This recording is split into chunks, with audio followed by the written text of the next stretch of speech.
All right, how's it going? So, for my culture discomfort project, I decided to take a look into the culture poverty, but kind of more of the living on the streets aspect. That's always kind of been a discomfort zone for me. Not the fact that people do live out on the streets, but that people will come up to me and interact with me.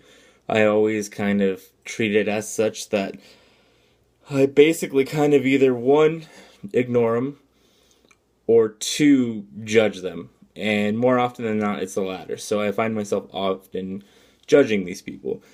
And I know that life is tough and that at some point everyone's down in the dumps and that we can all get into a certain place.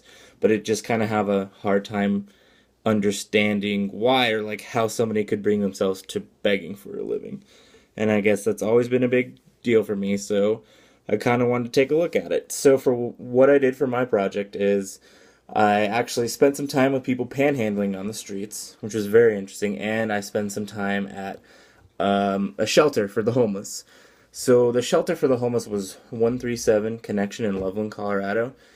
Basically, it was pretty cool. What they did was they took people in, and then they actually got them jobs, for lack of better words. I mean, they taught them how to use computers.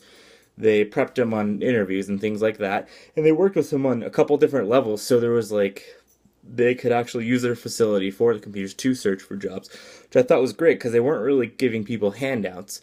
I mean, they did serve them food and stuff like that, but I mean, they were actually trying to get them to help better themselves. Kind of like the old saying, if you can give a man a fish and they'll eat for one day, but if you teach a man to fish, then they'll eat for life. So I thought that was pretty cool. So the second part of mine was, I actually spent some time out on the streets. So I went to Fort Collins on a Friday night and just found a group of kids hanging around, and I just kind of hung out with them. And they were asking people for money, but not in the traditional sense. I mean, they weren't just sitting there with a sign begging. I mean, they were actually, some of them were playing music, and they took me in. It was a pretty interesting experience. Really kind of got me out of my bubble. I thoroughly enjoyed it. So my interview, I actually didn't interview the same kids. I found another guy in Colorado. So he was a pretty good guy. He was actually my age, and he actually owned his own business, and he was kind of an amazing artist. I mean, he did some pretty cool sculptures that he showed me that he actually sell to people, and I was kind of blown away by that. I didn't really expect this guy who looked really rough around the edges to actually be pretty well off for himself, and he just kind of chose to live the life that he did, and I really kind of learned a lot from that. So I guess my main takeaway from all this is that you can't really judge a book by its cover. I mean, that kind of goes without saying. I mean, everyone has their own issues and problems, and some people just choose to deal it in their own way.